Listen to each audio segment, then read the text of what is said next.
how Tube be doing it.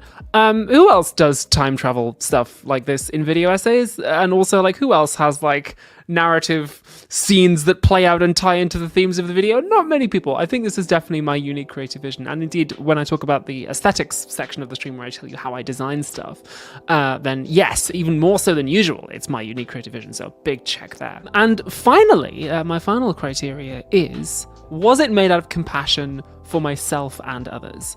I'm going to give myself a big check here as well. I'm going to say, yes, it was, because it would have been very easy for this particular topic and this particular format to become not compassionate to myself. Like, I could have really gotten dark and like really flagellated myself here. And like, we got into a serious place, but I usually have a rule for when I do serious personal art stuff like this, which is that I don't make art about feelings that I haven't processed. And I stuck to that rule this time. So whilst there is some tears and there's some drama in the scenes, like, this is all the stuff that I'm like very happy with. People in the comments saying, oh, was it really difficult for you to do the scene? Not really, actually. This is all stuff that I like have processed a while back, and then like you process it and then I turn it into art. So yeah, I'm gonna give myself a big tick, tick, tick. Like, I was really pleased with this video and really happy with the way that it went. Now I'd like to tell you a little bit about how I researched it, because I know that you all love it when I tell you about books. So we've got 2 book sections in this live stream. First, I'll tell you about the books I read for this video. Later on, I'll tell you about the books that I'm reading now at the moment, right? So basically, I started off with Judith Butler's new book, Who's Afraid of Gender, which the publishers sent me an advanced copy of at the end of last year. I kind of just wanted to read as much Butler as I could, because I hadn't read much of their work before, but I knew that it was in some circles controversial, and perhaps, you know, I'd learned about the degree of the backlash from the new book too. So I knew that at some point I would have to tackle Gender Trouble. I'll put it on this side, Gender Trouble, which is arguably their most famous book. But I also knew that it was going to be tough. So I had this idea that first I would read the philosophical papers and articles that they wrote before that, which is why I read Gender Insubordination. In the video I said subordination. That was an error. It's Gender Insubordination is the title of the paper. And there's another paper that they wrote as well in 1989, Performative Acts and Gender Constitution. I decided to read those first as a kind of like intro to Butler's thought to set the groundwork. But in general, I found it to be like, you know, pretty fine. I got a lot out of it. It was pretty good, and like, I didn't think it was as super tough as a lot of people say. Kaylin Ann says, do you have all your video reference book listed somewhere? Yeah, they're always in the description. So yeah, then I moved on to some of Butler's more recent work. So I checked out Precarious Life, on this side, Precarious Life, which takes a more explicitly political turn, in particular when they write about 9/11. And I found that to be really, really fascinating, and definitely provided good material for the turning point in the video. I like my videos to have like a turn where it's like, and now we're talking about this. Chaya Iran says, I appreciated the bit about how transphobia and anti-Semitism fill the same role. As a trans Jew, it really resonated with my experience. Yeah, so that came from this, Anti-Gender Politics in the Populist Moment, by these 2 Polish scholars whose names I tried very hard to pronounce correctly, and some Polish people in my comments said I probably didn't. So Butler cites this in this. So what I like to do when I read a book is then I flip to the back and I look at the other works that the author has cited, and then I go, okay, what looks cool? What can I dive into here? And that's how I found this one. This I found to be really, really valuable, actually. This is one of the best books I've read recently. Some of the like really, really nice details in here, in particular about like the history of Catholic Church's involvement in the anti-gender movement. And that was really, really cool. That's what led me to discovering all those articles I read and cited in the show about Piotr Skaga, which, by the way, if you haven't read those 3 articles that I cited, whoo, those are good. Those are really, really good. Highly recommend checking it out. And now we do a section of the post-show analysis that I like to call Transphobia Watch.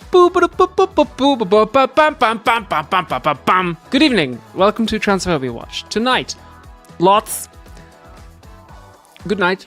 It took a lot of interesting forms. There were some people who basically just went, nuh-uh, and like didn't really engage with what Butler said. They just kind of like restated the anti-Butler position. There are a lot of people who just like restated the sex-gender distinction, which is what Butler's arguing against, and basically just went no and just like said it again but more aggressive. And it's like, in a philosophy class, that wouldn't, I mean, you'd fail for that because you haven't engaged with the text, right? Alex Coates, thanks for that super chat. Do you have a favorite part of the process for creating philosophy tube videos? I like being on set on the day, just because the crew is always just really nice, and we always have like a nice chill environment usually. So that's just really nice, and then it feels like it's real, you know? I tell you what though, let's talk about how we actually did the time travel scene. How did we do this? Was it CGI? Was it AI? Was it did I record it years ago and then just edit it all together? No, in fact, it is a much more low-tech answer. It's just a guy. This person that you're looking at here is not me. This is a separate human being, a professional actor named Reese Tees. He's been a friend of mine for years. He also played me in Identity, which some people at the back at the time didn't realize. And so this is Reese. That's how we filmed it. It's just a guy. Alcy says, did people think it was the real past you? Yeah. Some people thought that when we filmed Identity too. They thought Reese was me. So the trick is in the eyes. We have different colored eyes. Even though I said in the script we have the same eyes, we actually don't. We also have different accents too, but maybe you have to be from the UK to pick up on that. So this scene, we deliberately framed this shot to make you think that we're the same person. And then at the end, the idea is that we hug. Thoughtful Electronic Music by Nina Richards, and that's the moment you're supposed to go, what? How did they film that? Was it just CGI? Like, wait, how did you touch each other when it's like it's a split screen? How did you do that, right? So we lied, we tricked you. Ha ha ha! We got you. Did you direct Reese's body language as past you? Yes, Katie Northacker, I did. All part of the direction. Oh, by the way, if you want to see the full scene without the video essay bits in between, it's on Nebula. It's a little bonus video on my Nebula channel, just for you Nebula heads. Oh yeah, this was a great comment from Quasimudu8452, who said all the stuff about objectification that we talked about in the context of queer people also applies to Indigenous Americans and disabled people too. Yes, absolutely. I'm really glad you made that connection. That theory of objectification that we explained, of course, has wider applications beyond just the people we talked about in the video. And I'm like, A+, A*, top marks. You're engaging with the text and applying it to other things too. That's like original material and engagement with the text, like top marks. Let's talk about some... Oh, first of all, let's look at the fan art. So this bit of fan art comes to us from Waluigi Fuck, one of our regular fan artists. Amazing job as always. I love it's almost like a playing card, that design. It's really fun. I like it. This one is from Tomorrow is Today over on Reddit. I like this one, kind of abstract. Kind of like... Ooh, like difficult to see. The hair almost looks like tentacles. Like you've got a really interesting style, the way that you've got like the white lines around only some of it. It suggests almost like it's still being drawn, which I kind of like in this context. When I say unfinished, I don't mean like you need to go back and finish it. I mean that it suggests something to me that is in progress, transient. And then this last one also comes from Waluigi Fuck, which is me and Reese in the Madeline prism. This is really cool, like the light coming off the prism around the edges of the pyramid is really, really powerful. Now the bit of the stream I know you all been waiting for.